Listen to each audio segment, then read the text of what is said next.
Saudara-saudari dan anak-anak yang terkasih dalam Kristus, dari Novisiat SVD Kuweruteng Manggarai Flores NTT, saya Pastor Freddy Jahadin SVD menyampaikan ucapan selamat jumpa lagi lewat siraman rohani.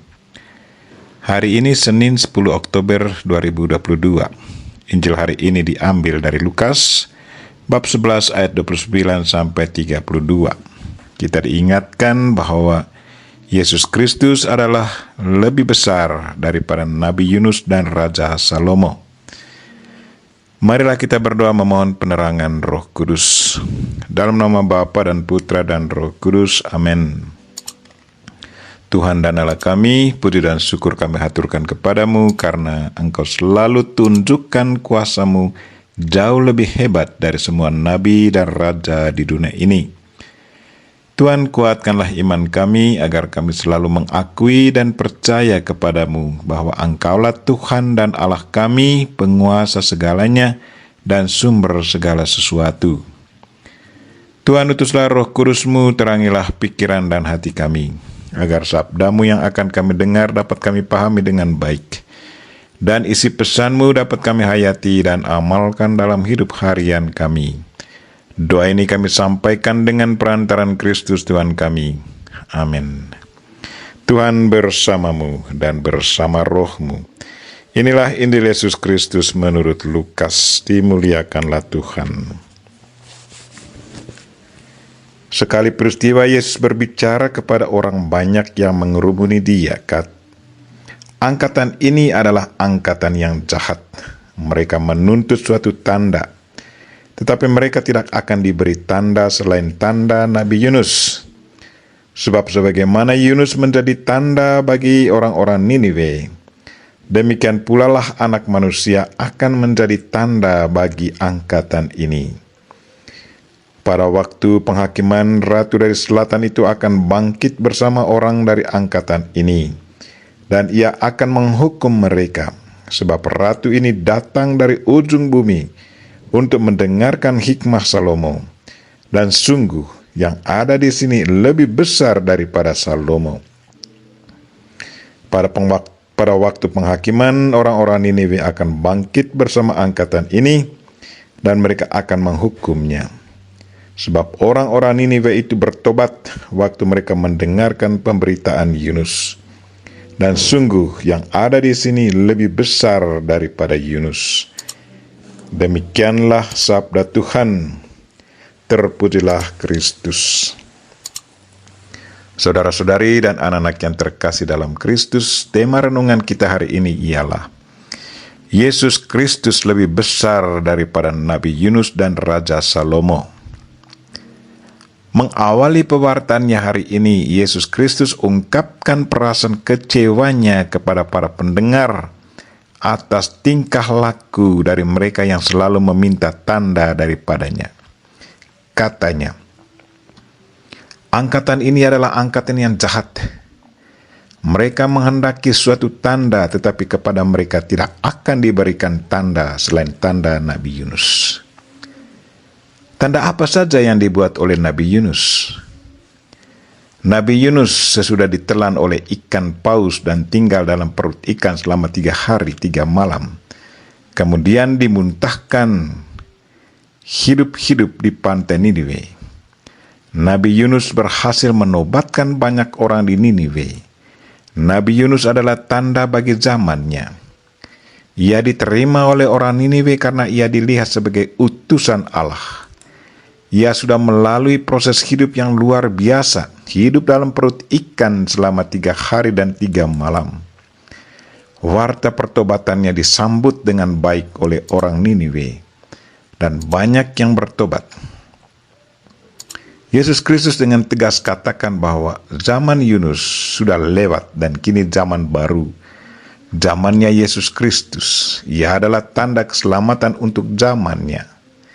Ia sudah mengadakan begitu banyak mujizat di depan mata begitu banyak orang, menyembuhkan orang sakit, membuka mata orang buta, membuat orang lumpuh bisa berjalan, dan orang mati dihidupkannya.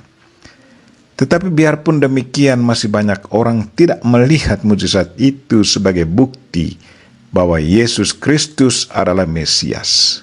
Sebaliknya, mereka selalu minta tanda.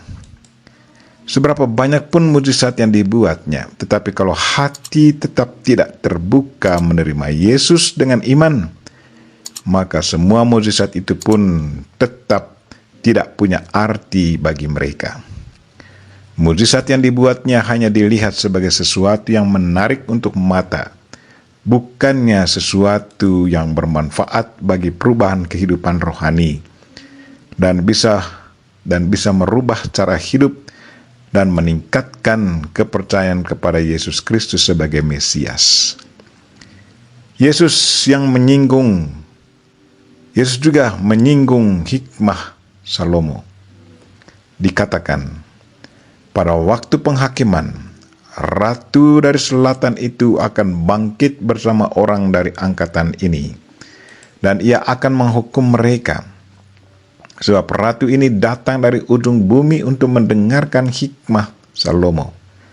Dan sesungguhnya yang ada di sini lebih daripada Salomo. Siapakah Salomo? Salomo adalah raja yang sangat bijaksana.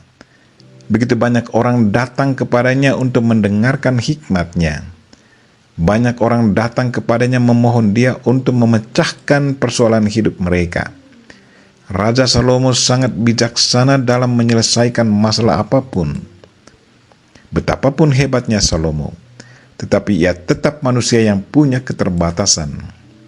Kebijaksanaannya tetap tidak bisa dibandingkan dengan kebijaksanaan Tuhan. Yesus Kristus adalah Tuhan, Ia adalah sumber dari segala pengetahuan dan kebijaksanaan.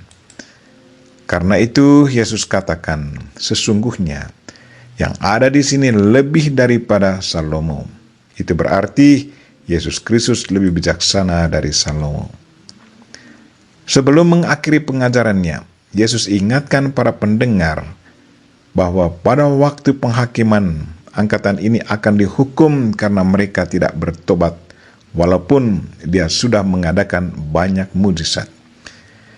Tetapi mata hati mereka sama sekali tidak terbuka melihat kemuliaan Tuhan di balik mujizat-mujizat yang dibuatnya.